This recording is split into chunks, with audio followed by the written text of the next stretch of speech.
The planet Veilthar did not welcome visitors. It never had. From the moment the first human survey shuttle had broken through its cloud layer 3 years ago, the planet had made its feelings clear, through howling winds that could strip paint from steel, through temperatures that dropped so fast that breath froze before it left your lips, and through storms so large they had their own names in the Drakenari language. Ancient names. Names spoken quietly, the way you speak about something you respect and fear at the same time. Tonight, one of those storms had arrived. It came from the northern glacier shelf, the way the worst ones always did, fast and without much warning. The sky went from gray to black in less than an hour. The wind picked up speed until it stopped sounding like wind at all and started sounding like something alive and angry. Snow came in sideways, so thick and so hard that it was nearly impossible to see more than 2 steps ahead. The temperature, already sitting well below freezing, dropped another 30 degrees in the span of minutes. The Drakenari called it a Tier 7 glacial surge.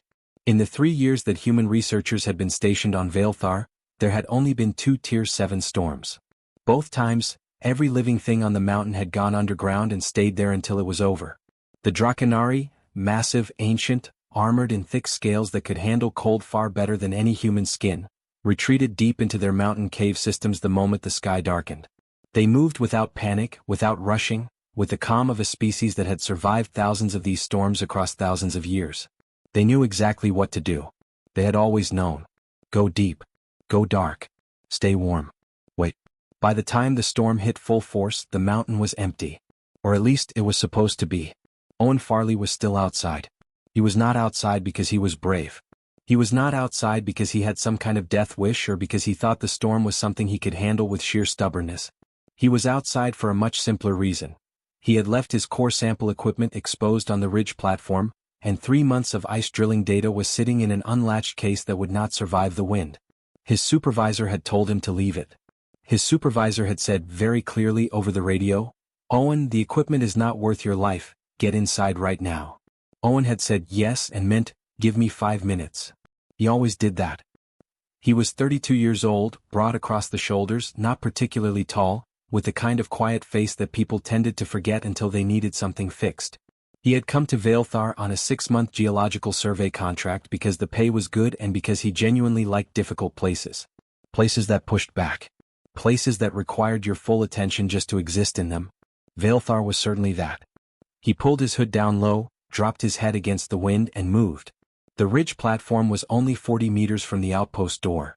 In normal conditions it was a 1-minute walk. In a Tier 7 storm it was something entirely different. The wind hit him like a wall the moment he stepped off the sheltered side of the building, pushing him sideways, stealing the air right out of his lungs. Snow packed itself against his goggles and he had to wipe them every few seconds just to see where he was going. His boots broke through the top crust of ice with every step, slowing him down, making every meter feel like 3. He reached the platform. Latched the case. Secured the 2 anchor lines on the sensor array. Checked the cover on the drill housing. Done. He turned back toward the outpost and that was when the wind shifted. It came from a completely different direction, east, off the secondary glacier shelf, and it hit with a force that actually knocked Owen sideways 2 full steps. He caught himself, reset his footing and started moving again. His hands were already aching inside his gloves. The cold was the kind that found every gap, every seam, every small place where your gear did not quite meet properly and pushed through it. He was halfway back to the outpost door when he heard it. He almost missed it. The storm was so loud, the wind so constant and so overwhelming, that almost any other sound simply disappeared inside it. But Owen had grown up in a quiet house in a quiet town where sounds carried, and somewhere in the years since then he had developed the habit of listening past whatever was loudest. It was not a skill he had ever consciously practiced. It was just something he did. He stopped walking. He stood completely still in the middle of a Tier 7 ice storm, wind hammering him from both sides, and he listened. There. Beneath everything. Beneath the roar and the howl and the creak of the outpost structure behind him. Something small. Something that did not belong to the storm at all. It was not a sound he could easily describe. Not quite a cry. Not quite a call. Something between the two, thin and high and desperate, the kind of sound that something makes when it has been making noise for a long time and is beginning to run out of the strength to keep doing it. Owen turned away from the outpost door. He moved toward the sound without making a conscious decision to do so. Later he would think about that moment and not be able to fully explain it. He just moved. The sound was coming from the north side of the platform, near the base of the ridge wall where snow had been pushed into a deep drift by the redirected wind. The drift was massive, easily chest-high, packed hard by the force of the storm. He pulled his glove off with his teeth, pressed his bare hand against the surface of the drift, and felt something that made him go completely still for one full second. Warmth. Barely. The faintest trace of it. Almost nothing. But in the middle of all that cold, even the smallest trace of warmth was impossible to miss. Owen started digging. He dug with both hands, no tools, throwing snow aside as fast as he could. The cold hit his bare fingers immediately and he ignored it. He dug deeper, pushing through the packed crust into the softer powder beneath, following the warmth, following the sound, which was still coming, still that thin desperate noise, quieter now, much quieter than when he had first heard it. His fingers hit something solid. Something that moved. He pulled back more snow, faster now, more carefully, and found them. Two small bodies, pressed together in a hollow at the base of the ridge wall. They were tiny. Smaller than he had expected, smaller than anything he had ever seen associated with the Drakenari, who were creatures the size of horses and larger. These two were no bigger than a medium-sized dog each, hatched recently, he guessed, impossibly recently, with scales that were translucent at the edges and soft-looking in a way that adult Drakenari scales never were. One had its wing folded across the other in some instinctive gesture of protection that had not been enough. Both of them were the color of ash. Not their natural color. He somehow knew that immediately, even having never seen a Drakenari hatchling before. The gray-white was wrong. It was the color of cold taking hold, of heat leaving, of something that was still alive but would not be for much longer if nothing changed. The one on top opened its eyes when Owen's shadow fell across them. Pale eyes. Almost colorless. They looked at him without fear, not because they were brave but because they were too far gone for fear. Too cold. Too tired. They just looked at him the way something looks at you when it has stopped expecting anything at all. Owen did not think. He reached in, scooped both of them up together. They were light, far too light, their small bodies barely registering weight against his arms, and he pulled them against his chest. He unzipped his insulated jacket with one hand, tucked them both inside against his thermal underlayer, and zipped it back up over them as far as it would go. He felt them against his chest. Two tiny heartbeats, faint and uneven, pressing against his ribs. He turned and ran for the outpost door. The storm screamed around him. The wind pushed and the snow blinded and the cold reached for every part of him it could find. Owen ran with his arms crossed over his chest, holding the two small lives inside his jacket, and he did not slow down and he did not stop. He hit the door, pulled it open, fell inside and kicked it shut behind him. The noise of the storm cut off. Silence. Warmth. Light. Owen stood in the middle of his small outpost, breathing hard, snow melting off his jacket in streams. He looked down at the two small shapes pressed against his chest, still visible as a bulge beneath the fabric, still moving, barely but moving. He unzipped the jacket just enough to look at them. Two tiny faces looked back up at him. He let out a long, slow breath. "All right," Owen said quietly, to no one in particular, to two baby dragons who could not understand a word he said. "You're not dying today." Owen did not sleep that night. He had thought, maybe, that once he was inside and warm, the hard part was over. He had thought that heat and shelter would be enough. He had been wrong about that. The hard part was not getting them inside. The hard part was what came after. The long, slow, uncertain work of pulling two small lives back from the edge when you had no training, no equipment, and no idea what you were doing. He started with what he had. He pulled the emergency heating pads from the first aid kit, the kind designed for human hypothermia cases, thin flexible squares that activated when you bent them and held heat for 6 to 8 hours. He layered two of them on the floor, covered them with a folded thermal blanket, and placed both hatchlings on top as gently as he could. Then he pulled a second blanket over them, tucking the edges in carefully, leaving just enough of a gap to watch their faces. They did not move much. That scared him more than anything else. Baby animals, in his experience, moved. They squirmed and made noise and resisted being handled. These two just lay there, eyes half closed, breathing in short shallow pulls that he had to watch carefully to even confirm were happening. The one on the left had its wing draped over the other again, that same instinctive protective gesture he had seen in the snowdrift. Even now, even barely conscious, it was trying to cover the smaller one. Owen sat on the floor next to them and watched them breathe. He filled a bowl with warm water, not hot, not cold, just above body temperature, and soaked a small cloth in it. He had read somewhere, some survival article years ago, that warming the core first mattered more than warming the extremities. He pressed the warm cloth gently against the chest of the smaller one, held it there for a minute, re-soaked it, pressed it again. Then he did the same for the other. It was slow, careful work. He moved quietly. He kept the outpost lights low because bright light felt wrong somehow, too harsh for something this fragile. Outside, the storm continued to tear itself apart against the mountain. Inside, Owen worked. Around midnight, the smaller one's breathing changed. It deepened, became more even, lost that shallow, frightening quality that had been worrying him for the past 2 hours. Owen noticed it immediately and sat very still for a moment, just listening, making sure he was hearing it correctly. He was. The breathing was steadier. Still not strong, but steadier. He let out a breath he felt like he had been holding since he found them. An hour later, the other one's eyes opened fully for the first time. They were pale, almost silver, and they moved slowly around the space, taking in the ceiling, the walls, the soft orange glow of the heating element on the far wall. Then they found Owen. Sitting 2 feet away, elbows on his knees, watching. The hatchling looked at him for a long time without blinking. Owen looked back. Neither of them moved. Then the hatchling made a sound. Not the desperate thin sound from the snowdrift. Something different. Shorter. Quieter. Almost like a question. Owen had absolutely no idea what to do with that. "You're okay," he said, because it was the only thing he could think to say. "You're warm. You're safe." The hatchling kept looking at him. "I know you don't understand me," Owen said. "That's fine. You don't have to." He re-soaked the cloth and pressed it gently to the hatchling's side. It flinched at first, then went still, then, slowly, so slowly he almost missed it, leaned into the warmth the smallest amount. Just barely. Just enough to notice. Owen counted that as a win. By 2 in the morning, both hatchlings were stable enough that he felt comfortable stepping away for 60 seconds to heat water on the small stove in the corner. He made himself a cup of coffee, drank half of it standing up, and brought the rest back to the floor with him. He sat back down in his spot. Both sets of eyes tracked him as he moved, which was a good sign. Eyes that tracked things were eyes that were working. Brains that were working. He started going through his food supplies in his head, trying to figure out what they could eat. His rations were designed for humans. Processed, packaged, heavily adjusted for long-term storage.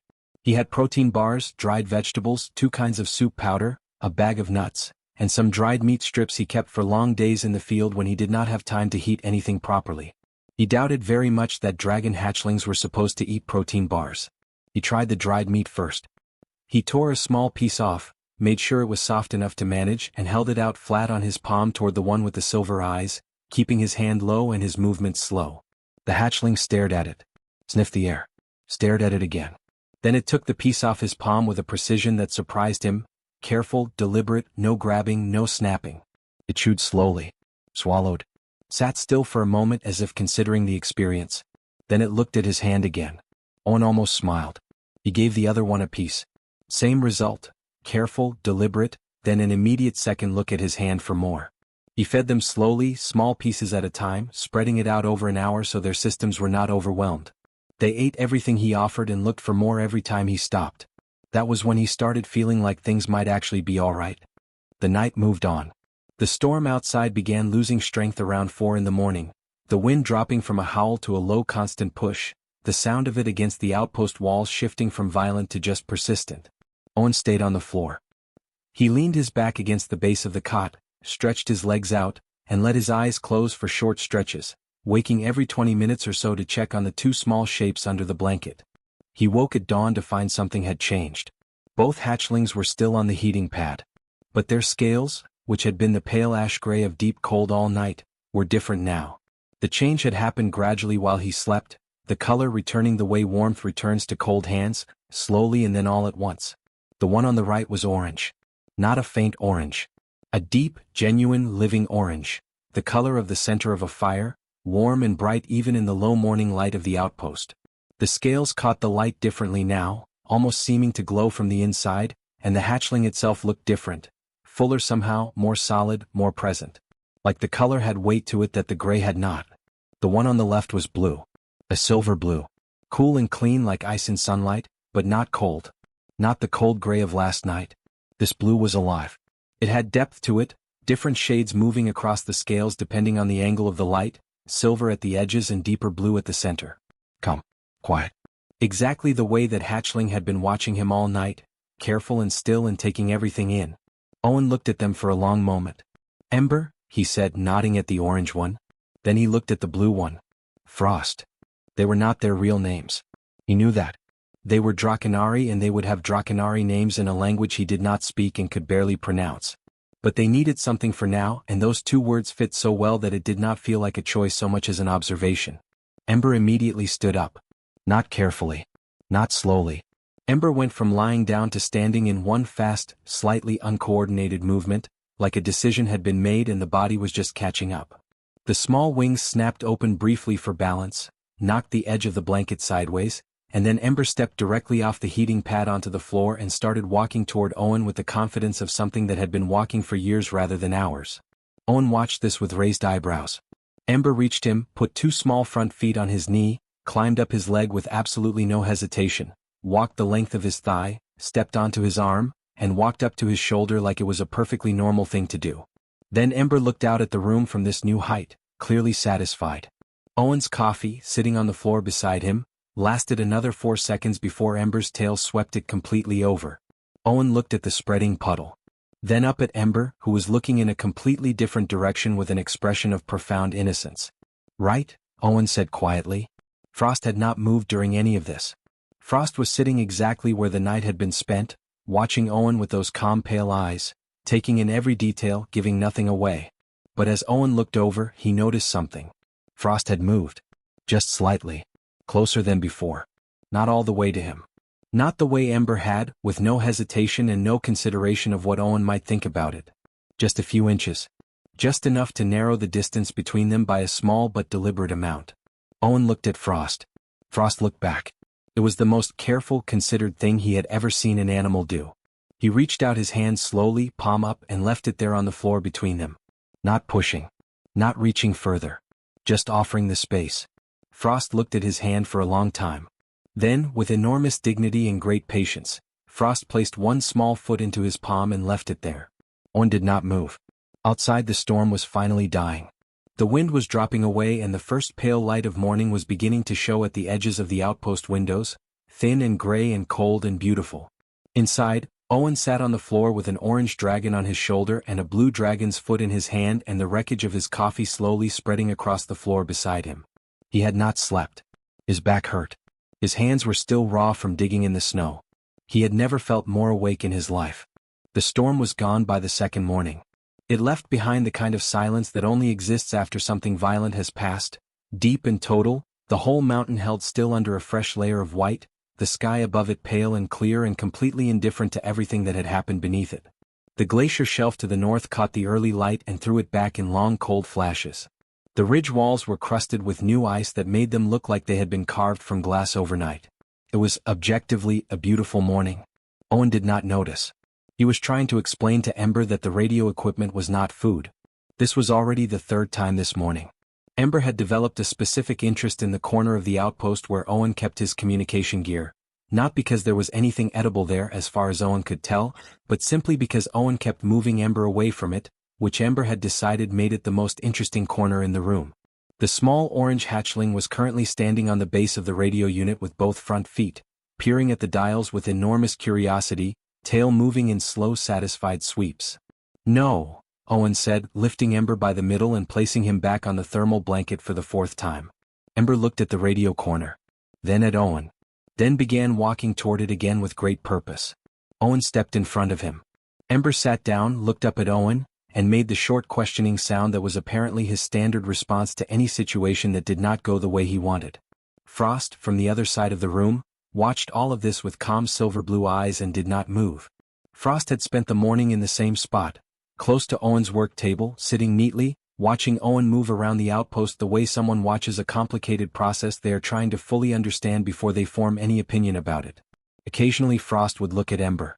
The look was patient in a way that seemed almost too composed for something so recently hatched. Owen had managed 3 hours of sleep on the cot while both hatchlings were settled. He had woken up with Ember sitting directly on his chest staring at his face from approximately 4 centimeters away, which was a specific experience he had not been prepared for. He had fed them again. He had sent a longer, more detailed message to the research station explaining the situation. His supervisor had replied with 6 questions, all of which amounted to the same one. Are you absolutely sure about this?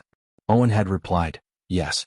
He was in the middle of rereading everything he could find in the station database about Drakenari hatchling biology when the shadow fell across the window. He looked up.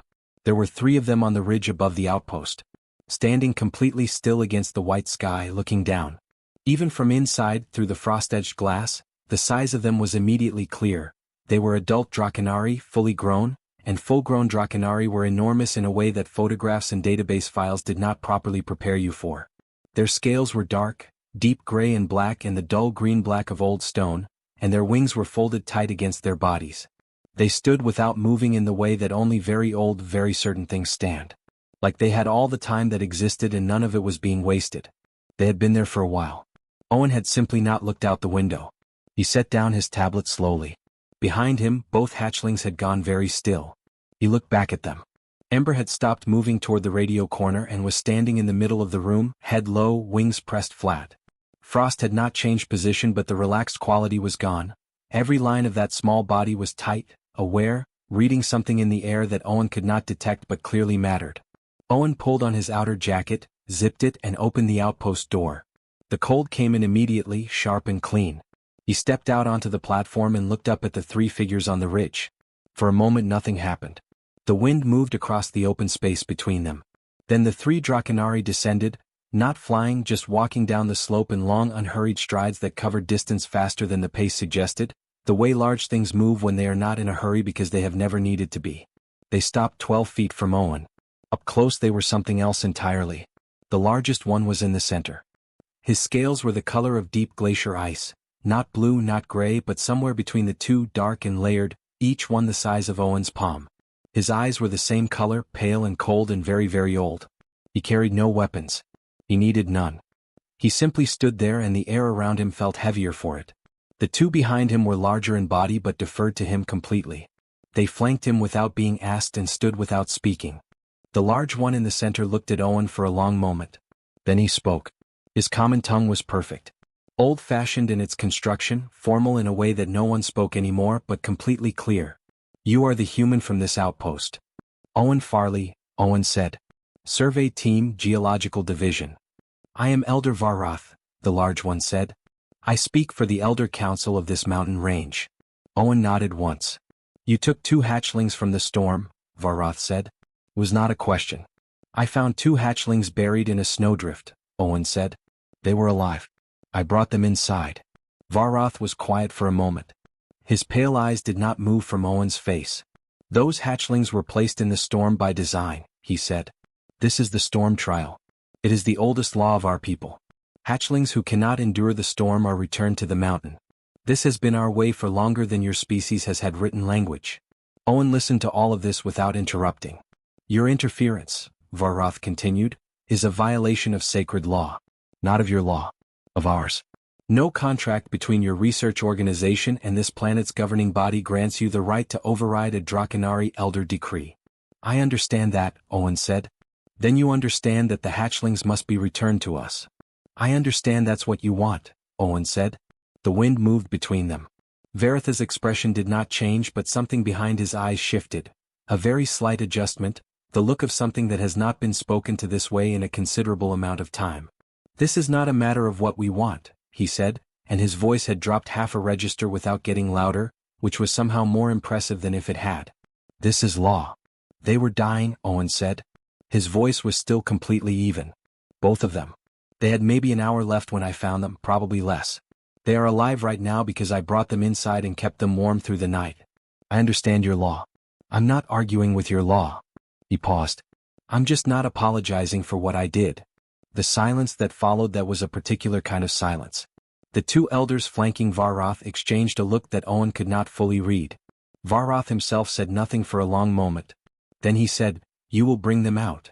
Owen turned and went back inside. The hatchlings were still in the same positions. Ember in the middle of the room, Frost near the work table. Both of them were watching the door. When Owen came back in and left the door open behind him, both of them looked past him to the 3 large shapes visible beyond the threshold. Ember made a sound Owen had not heard before. Low, short, unhappy. Then Ember turned around and walked directly behind Owen's legs and sat there. Owen felt the small warm weight press against the back of his calves. He looked at Frost. Frost was already looking at the door. At the 3 elders visible beyond it. At Varroth specifically, still standing 12 feet out on the platform. Frost looked at them for a long and very steady moment, the way Frost looked at everything, taking it fully in, making a complete assessment, deciding something. Then Frost walked forward. Not toward the door. Not toward the elders. Frost walked to Owen's side, stopped there, and spread both small wings out to their full span. They were not large wings. Not yet. In a year, in 2 years, they would be something significant, wide and strong and built for the cold thin air of these mountains. Right now they were the wings of a hatchling, delicate at the edges, the silver-blue membrane catching the light through the open door. But Frost held them fully open and did not lower them, and the posture was unmistakable in any language. Do not come closer. Owen looked down at Frost beside him. Then back at Ember pressed against the back of his legs. Then out at Varroth standing in the cold. He did not step aside. He did not say anything complicated. He did not explain himself further or make arguments or appeal to anything. He just stood there in his doorway with an orange hatchling behind his knees and a blue one beside him with wings spread wide, and he looked at Elder Varroth and he did not move a single inch. Varroth looked at the hatchlings for a long time. Something crossed his face that Owen could not name. Not anger. Not exactly. Something older than anger and less simple. Then Varroth said quietly, "This is not finished." He turned and walked back up the ridge. The other 2 elders followed without a word. In less than a minute all 3 of them were gone over the crest of the slope, back into the mountain, disappearing into the white like they had never been there at all. Owen let out a slow breath. He looked down at Frost, who had lowered the wings now and was looking up at him with those calm pale eyes. He looked back at Ember, who had come out from behind his legs and was now standing next to Frost, leaning against Owen's ankle like a small warm stone. "Yeah," Owen said quietly to both of them, to himself, to the empty cold ridge outside. "I know." He stepped back inside and closed the door. 3 weeks passed. Then 4. Then 5. The outpost, which had always been a quiet and orderly place, equipment in its proper spots, data files sorted and labeled, everything with a purpose and a location, was no longer quiet and no longer particularly orderly. It was not destroyed exactly. It was just thoroughly and completely reorganized by 2 growing dragons who had very different ideas about how a space should be used. Ember's idea was that everything should be reachable, explorable, and preferably knocked over at least once to see what happened when it fell. 3 data tablets had been pushed off the work table. One of Owen's field boots had gone missing for 4 days before he found it behind the heating unit, slightly warm and completely unrepentant. The bag of dried nuts from Owen's supply shelf had been opened, investigated, found acceptable, and emptied within a single afternoon. Ember approached every new object in the outpost with the same method. Walk up to it, sniff it, push it, and if it moved, push it again harder. Frost's idea was different. Frost's idea was that everything should be watched carefully before being touched and understood completely before any action was taken. Frost picked a new spot each morning, the corner near the window, the edge of the work table, the top of the equipment locker, and sat in it for hours, observing. Watching Owen work. Watching Ember cause problems. Watching the ridge outside through the frost-edged glass with an expression that was difficult to read but clearly meant something. They were growing fast. Too fast, almost, for Owen to track properly. In the first week they had been the size of medium dogs. By the end of the 3rd week Ember was the size of a large dog with a wingspan that kept catching Owen across the face when Ember stretched without warning. Frost was slightly smaller in body but the wings were wider, long and elegant and silver blue at the membrane, already showing the shape of what they would eventually become. Their scales had deepened in color too. Ember's orange had gone darker and richer, almost red at the edges in certain light. Frost's blue had settled into something that shifted between silver and deep ocean depending on the angle, cool and layered and endlessly variable. They ate constantly. Owen had put in an emergency supply request to the research station in week 2, explaining that he needed significantly more dried meat, that he needed it quickly, and that he would explain everything in person at a later date. His supervisor had sent the supplies without comment, which Owen interpreted as either deep trust or complete exhaustion with the situation. He chose to assume trust. He developed a routine. Morning feeding, then his own breakfast, then data work at the table with Frost usually nearby and Ember usually somewhere he was not supposed to be. Midday he would run basic movement drills outside on the platform, not training exactly, not yet, just getting them comfortable with open space and responding to his voice. Evening feeding, then quiet time where Frost would sit close and Owen would read, and Ember would eventually run out of energy and collapse against Owen's feet like a warm, heavy blanket. It was during the midday sessions that he started noticing how differently they learned. Ember learned by doing. Owen would demonstrate something, a movement, a direction, a response to a specific sound, and Ember would immediately try it, get it wrong, try it again faster, get it wrong differently, and eventually arrive at something close to correct through sheer persistent trial and error. Ember did not find failure discouraging. Ember found it interesting. Every wrong attempt was just information about what to try next. Frost learned by watching first. Owen would demonstrate the same thing and Frost would not move. Would just watch. Once, twice, 3 times. Owen had learned in the first week not to interpret this as disinterest, because the first time he had made that mistake Frost had waited until he turned away and then completed the task with a precision that was almost unsettling. Frost did not attempt things until the internal decision had been made that it was time to attempt them. And when that moment came, the attempt was usually correct. Owen found this fascinating in a way he did not entirely expect. He had worked with animals before. Research environments often had them, working dogs in the field, the occasional habitat study. He had always been comfortable around animals. But this was different. These two were not responding to him the way animals responded. They were thinking. Visibly, clearly thinking, each in their own specific way, and the thoughts were not simple ones. The weeks continued. Frost had been collecting words. Owen had noticed it gradually, the way Frost listened when he spoke, the particular stillness that meant something was being filed away. He had started narrating his work quietly, not because he expected to be understood but because the silence of the outpost felt different with 2 other living things in it, and talking helped him think. He described what he was doing, why he was doing it, what the data showed. He talked about the ice cores and what they said about the glacier's history. He talked about the weather patterns and what they meant for the survey schedule. Frost listened to all of it. He was at his work table on a quiet morning in the 6th week, running comparisons on a new core sample set, when he heard Frost move. He did not look up immediately. Frost moved around the outpost more freely now, no longer needing to calculate every step, and the sound of movement was not unusual. But then Frost stopped directly beside his chair and stayed there. Owen looked down. Frost was looking up at him. Steady. Direct. With the specific focused expression that meant something deliberate was happening. Then Frost spoke. The words were slow and careful, shaped with obvious effort, each one placed down like something heavy being set on a surface. You. Pause. Stayed. Another pause. In the cold. Frost held his gaze without blinking. You stayed. The pale eyes were very clear and very still. For us. Owen stopped breathing for a moment. He looked at Frost for a long time without saying anything. The words sat in the air of the outpost, plain and simple and completely exact. Not a complicated sentence. Not an impressive display of language. Just the truth of something, stated in the most direct way possible by someone who had spent 6 weeks collecting the words needed to say it. Owen put down his work. He reached out and placed his hand gently on top of Frost's head, the way he had started doing in the 2nd week when Frost had first allowed it. Frost leaned into it slightly, just barely, just the same small deliberate amount as always. Yeah, Owen said quietly. I did. That was all. Neither of them said anything else. Ember was asleep across the room, one wing thrown dramatically over his own face, making the low rumbling sound that had turned out to be a snore. Outside the mountain was white and still and enormous. Owen went back to work. Frost stayed beside his chair for the rest of the morning. What Owen did not know, could not know, had no way of seeing from inside the outpost, was that they were being watched. It had started in the 2nd week.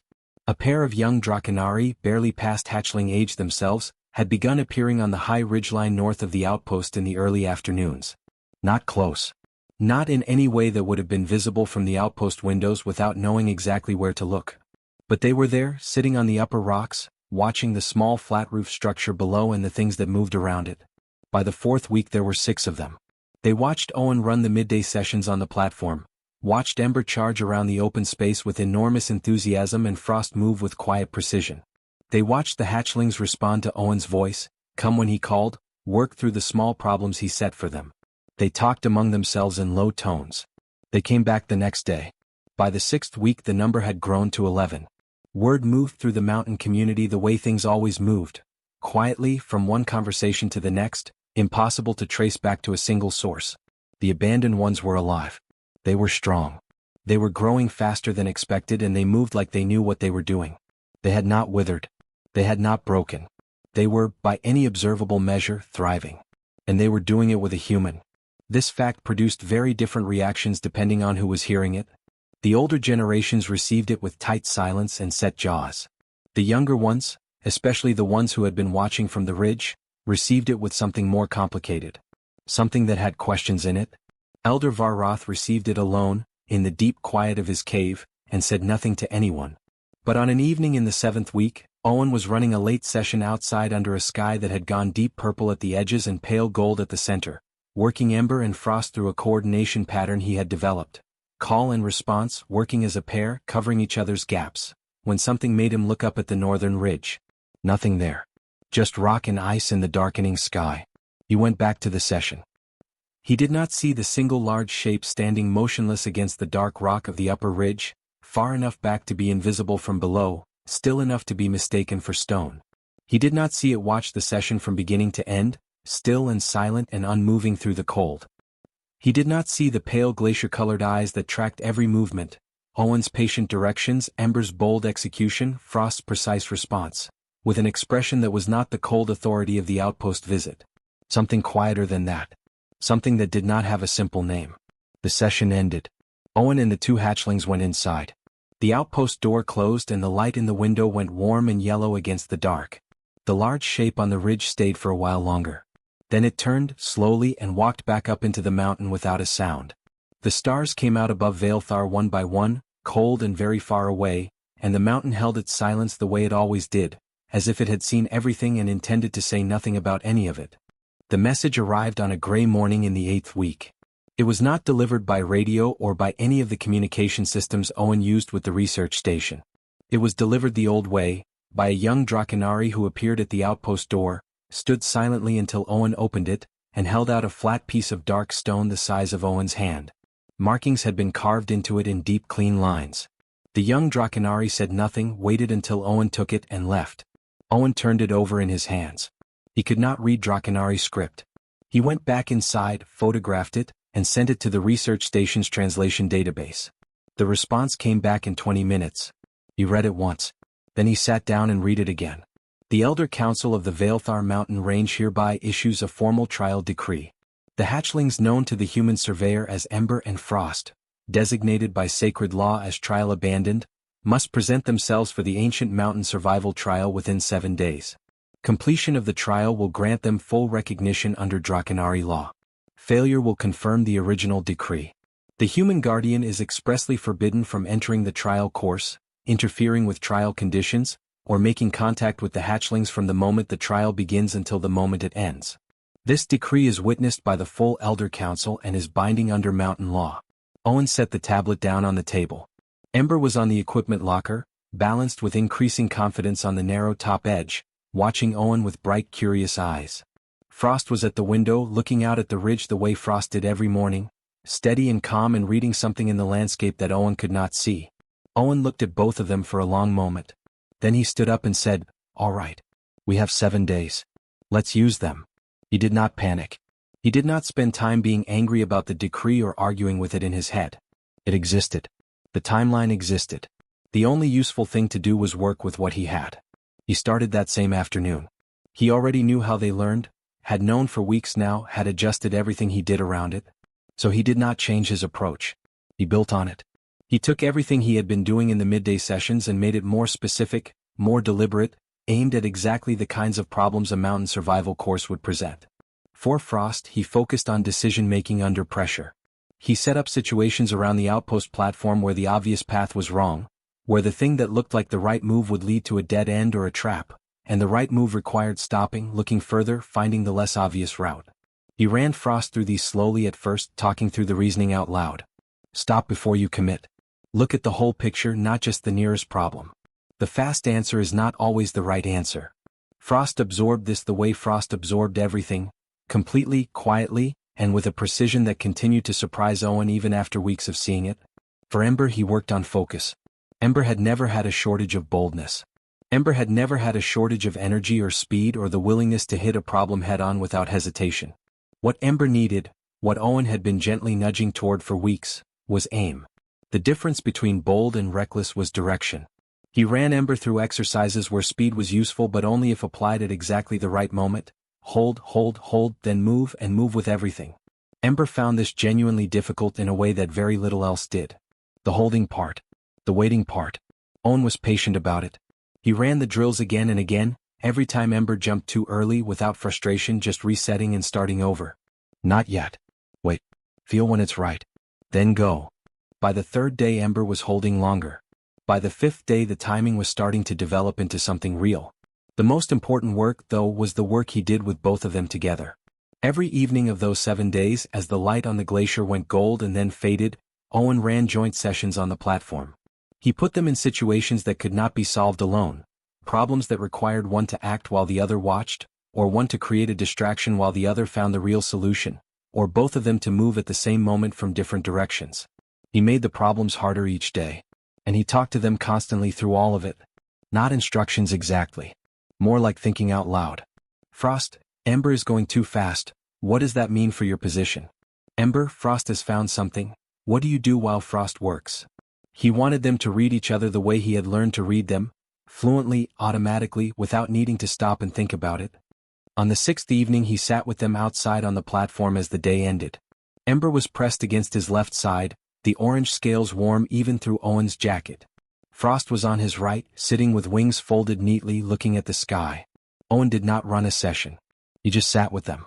He did not know how to explain to them what tomorrow was. He did not know how much they understood about what the stone message had meant or what the trial would involve. He suspected Frost understood more than could be measured. He suspected Ember understood that something significant was happening even if the details were unclear. He put one hand on Ember's back. He put the other on Frost's. Whatever happens in there, he said quietly, you know what to do. You've always known. I just helped you find it. Neither of them responded in words. But Ember leaned harder into his side and Frost turned and looked at him with those calm pale eyes for a long steady moment before looking back at the sky. That was enough. The trial began at first light. 6 Elder Council members were positioned at high points across the mountain course. Ancient Drakenari, dark-scaled and motionless, watching from above with expressions that gave nothing away. Varroth was among them, positioned at the highest point, where the entire course was visible. The course itself ran from the lower ridge platform up through a series of mountain terrain features. Ice walls, narrow passes, open exposed crossing points, sections of unstable ground that required specific knowledge of how to move across it. There were no active threats. But there were conditions, hidden elements, points where a wrong decision would mean failure that could not be recovered from. It had been designed, generations ago, to break hatchlings twice Ember and Frost's age. Owen stood at the boundary line, a stone marker that he was not permitted to cross. He watched them enter the course. He kept his face neutral and his posture steady because he did not know if they would look back and he wanted them to see something calm if they did. Frost looked back once. Just for a second. Then turned and moved forward. Ember did not look back at all. Already focused, already reading the terrain ahead, already thinking about the first obstacle. Owen crossed his arms and waited. The course was not visible in its entirety from where he stood. He caught glimpses, movement on the upper ice shelf, a flash of orange against white rock, the silver blue of Frost's wings briefly spread for balance on a narrow crossing. He could not tell what was happening in any real detail. He just watched the sections he could see and listened to the mountain. What was happening inside the course was this. The first obstacle was an ice wall, sheer 15 feet high with no obvious handholds. Most Drakenari hatchlings attempted it directly. Ember started to do exactly that, already scanning for the best grip point and then stopped. Looked at Frost. Frost was looking at the wall's edge, the far left edge, where a subtle diagonal fault line ran from bottom to top. Not a handhold. A path. Not obvious. Completely climbable if you knew what you were looking at. Ember looked at it. Understood immediately. You go first. I follow and cover. Frost went up the fault line in 12 seconds. Ember came up behind, keeping position below Frost the whole way up, and they cleared the top together. The second obstacle was a forced separation, a narrow pass that split into 2 routes that rejoined further ahead, each route requiring the other to be navigated simultaneously or a gate mechanism would close. It was a cooperation test. Most hatchlings who reached it alone could not trigger both sides. Ember and Frost split without discussing it. They had run this exact type of problem in the evening sessions for the past week. They moved in sync without being able to see each other, timing it by feel, and the gate stayed open. They moved through the course the way Owen had taught them. Not fast. Not like they were fighting it. Calmly, together, thinking through each section before committing to it, covering for each other automatically, using every observation that had been collected and every instinct that had been sharpened across 7 weeks of patient daily work. They did not look like Drakenari hatchlings completing a trial. They looked like something new. At the final marker, a high exposed plateau at the top of the course, the finish point, Frost stepped across first, followed 1 second later by Ember. And then they stopped. And stood. And waited. Above them, spread across the high watching points, the 6 Elder Council members were completely silent. Not the silence of deliberation. Not the silence of scoring or assessment. The silence of something that had not been expected and did not yet have a response. Varroth, at the highest point, looked down at the 2 small figures standing on the finish plateau. He looked at them for a long time. He looked at the way they stood, together, steady, not collapsed, not broken, not even breathing particularly hard. He looked at Ember, who was already scanning the terrain beyond the finish out of pure habit. He looked at Frost, who was looking back up at him with those calm pale eyes, patient and completely unintimidated. Varroth was 400 years old. He had watched hundreds of trials. He had seen hatchlings succeed and he had seen them fail, and he had always known, within the first section of the course, which way it was going to go. He had not known this time. Not until the very end. He looked at the elder beside him. The elder looked back. No one said anything for a full minute. Then Varroth looked back down at the plateau. He said it quietly. Not dramatically. Just as a statement of fact, the way he would have stated anything that was simply and plainly true. They passed. The mountain was quiet for 3 days after the trial. No elders appeared on the ridge. No messages came carved into dark stone. No shadows moved on the high slopes above the outpost. The world above the glacier shelf went completely still in the way that things go still when something significant has happened and the people involved need time to sit with it before they can decide what to do next. Owen used the 3 days to catch up on his survey work, which had fallen considerably behind over the past 8 weeks for reasons his data reports tactfully described as unexpected field complications. He sat at his work table and processed ice core samples and wrote up geological notes and tried to behave like a normal geologist on a normal survey contract who had not just watched 2 dragons he raised from near-frozen hatchlings complete an ancient survival trial in front of a council of 400-year-old elders. Ember made this difficult by sitting on the data tablets every 20 minutes. Frost made it easier by sitting nearby and being calm, which had always been the effect Frost had on a room, a general lowering of the temperature in the best possible way, a quieting of whatever noise existed, a sense that things were being observed and considered and were therefore probably going to be all right. Owen noticed that both of them were different since the trial. Not dramatically different. Not in ways that were easy to put into words. But Ember carried something now that had not quite been there before, not less energy, never less energy, but a kind of weight behind it. A purposefulness. As if the trial had confirmed something that Ember had always suspected about what all that boldness was actually for. Ember still knocked things over. Still investigated everything within reach. But there was a groundedness underneath the chaos now that felt new. Frost was quieter. Which was saying something, given that Frost had always been the quiet one. It was a different quality of quiet now, not watchful in the careful, uncertain way of the early weeks, but settled. Like something that had been held as a question for a long time had finally become an answer. On the morning of the 4th day, Varroth came alone. Owen heard the sound on the platform, the specific weight of a large Drakenari landing with deliberate care rather than the heavy impact of a fast descent, and looked up from his work. He went to the door and opened it. Varroth was standing on the platform. No council members. No flanking elders. Just the ancient dragon alone in the morning light, his dark glacier-colored scales picking up the pale winter sun in dull flashes. He looked the same as he always looked. Enormous, still, carrying 4 centuries of authority in the way he occupied space. But he had come alone. That was different. Owen stepped outside and pulled the door mostly closed behind him. Elder Varroth. Owen Farley, Varroth said. Neither of them spoke for a moment. The wind moved across the platform between them, cold and light. The Elder Council met yesterday, Varroth said. And the day before. And the day before that. He paused. We do not often disagree. We are old enough that most questions have already been settled between us long ago. Another pause. This question was not settled. Owen waited. There are those among the council who believe that what happened changes nothing, Varroth continued. That the trial result is a result and nothing more. That our laws exist for reasons that do not change simply because 2 hatchlings completed a course. He looked at Owen directly. They are not wrong to think this. I understand that, Owen said. There are others, Varroth said, who believe that what we witnessed on that course was not simply a completion. That it was something our trial was not built to measure and therefore cannot be used to dismiss. The pale glacier eyes held Owen steadily. They are also not wrong. Owen said nothing. He had learned, over these weeks, when Varroth was still in the middle of something. I have led this council for longer than your research organization has existed, Varroth said. I have applied our laws without exception because laws without exception are the only kind that mean anything.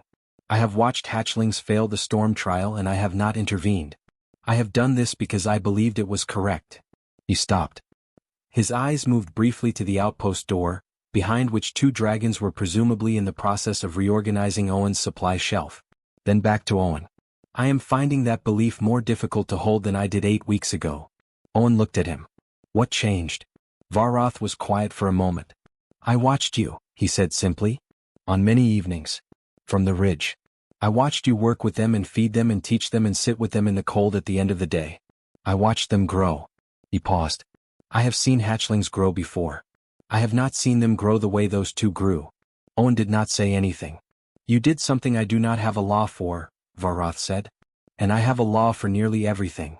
The wind moved between them again. Then Varroth reached into the fold of his wing, a gesture Owen had not seen before, and produced a piece of material that was not stone. It was something else. Dark and slightly flexible, covered in the same carved Drakenari markings as the trial decree stone, but larger, more detailed, and edged in something that caught the light differently. He held it out toward Owen. Owen took it. He looked at it for a moment. He could not read it. He looked back at Varroth. The Elder Council, Varroth said, has formally recognized the hatchlings under full Drakenari law. They have been given their true names. He paused. Vaelthar Emrys. Fire that chose its path. Pause. Vaelthar Sorvin. Ice that learned patience. Owen looked down at the document in his hands. The document you are holding, Varroth continued, is something the Council has not issued before. In 400 years of records that I have personally maintained, there is no prior example of it. He said this not with pride or drama but with the plain tone of someone stating a historical fact. It is a guardian bond residency. Permanent.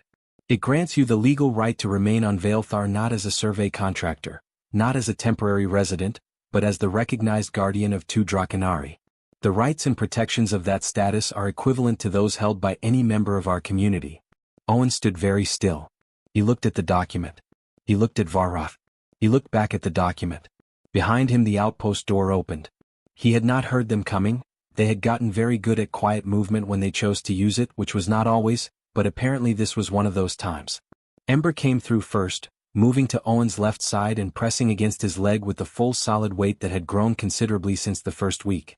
Frost came through second, moving to Owen's right, and sat there with wings folded, looking at Varroth with the same calm direct gaze that had been there since the very first night. Owen felt both of them against him. Warm and solid and very much present. He looked at the document one more time. His survey contract ended in 4 weeks. The research station had already begun sending forms about his return transit schedule. There had been a part of him, a practical and quiet part, that had been pushing that fact to the back of his mind for the past 3 weeks because thinking about it directly produced a feeling he did not have a good name for. He looked up at Varroth. I wasn't leaving anyway, he said. He said it simply. No drama in it. Just the truth of something that had apparently been true for some time and was only now being said out loud. Varroth looked at him for a long moment. Then at Ember and Frost on either side of him. Then back at Owen. No, Varroth said quietly. I did not think you were. He turned and walked back to the edge of the platform. He spread his wings, enormous and dark, blocking the sky for a moment, and lifted off the platform without another word, rising into the cold morning air and moving back toward the mountain. Owen stood on the platform holding the document with 2 oversized dragons pressed heavily against his legs and watched him go. That evening the sky did something extraordinary. It happened sometimes on Vaelthar, rare enough that the research station database had only 11 recorded instances, where the light hit the glacier shelf at exactly the right angle as the sun dropped toward the horizon and the entire sky turned gold. Not yellow. Not orange. Gold. Deep and warm and saturating the whole landscape in a color that had no business existing on a planet this cold, a color that made the ice look warm and the black rock look rich and the whole enormous sky look briefly, impossibly, like something that had been painted by someone who loved the place. Owen was sitting on the platform when it started. Ember had climbed onto his lap approximately 30 seconds after he sat down, All of that weight, none of that awareness of being too large for this, completely unbothered and entirely comfortable. Owen's legs had gone numb within the first few minutes and he had not moved. Frost had arranged along his shoulders and the back of his neck, wings folded, chin resting on the top of Owen's head. This was technically not possible given the size difference that had developed over 8 weeks. Frost managed it anyway through a combination of careful positioning and complete confidence that it would work. Owen sat with numb legs and a dragon on his head and watched the sky burn gold over the glacier shelf and did not move a single inch. On the ridge above the outpost, alone in the darkening air above the gold light, Elder Varroth stood on the high rock and looked down at the three of them below. He had stood on this ridge through 4 centuries of nights. He had watched storms come and go and come again. He had watched generations of Drakenari grow in age and pass. He had watched this mountain through every kind of light it produced and he had felt, across all of those years, the particular stillness of something that has seen too much to be easily moved. He watched Owen sit motionless under the weight of 2 dragons who had been left to die in a snowdrift 8 weeks ago. Something moved in his chest. It was not an emotion he reached for often. It was not one that 4 centuries of law and tradition and the cold necessary work of leading a community through generations had given him much opportunity to practice. He was not certain, standing there in the dark above the gold light, that he had ever felt it in quite this specific way before. But he recognized it. The humans had a word for it. A simple word. Small for what it actually was. Hope. He stood on the ridge until the gold faded and the stars came out above Vaelthar one by one, cold and ancient and very far away. Then he turned and walked back into the mountain. Below on the platform, Owen watched the last of the gold leave the sky and felt Frost shift slightly on his shoulders and felt Ember's warm weight across his legs and held the Guardian Bond document loosely in one hand. His supervisor had sent 3 messages today about the return transit schedule. He would reply tomorrow. He would explain that he was staying. He would not explain everything. Some things were too large for a message and too simple for complicated words. 2 heartbeats pressed against him in the dark. That was enough.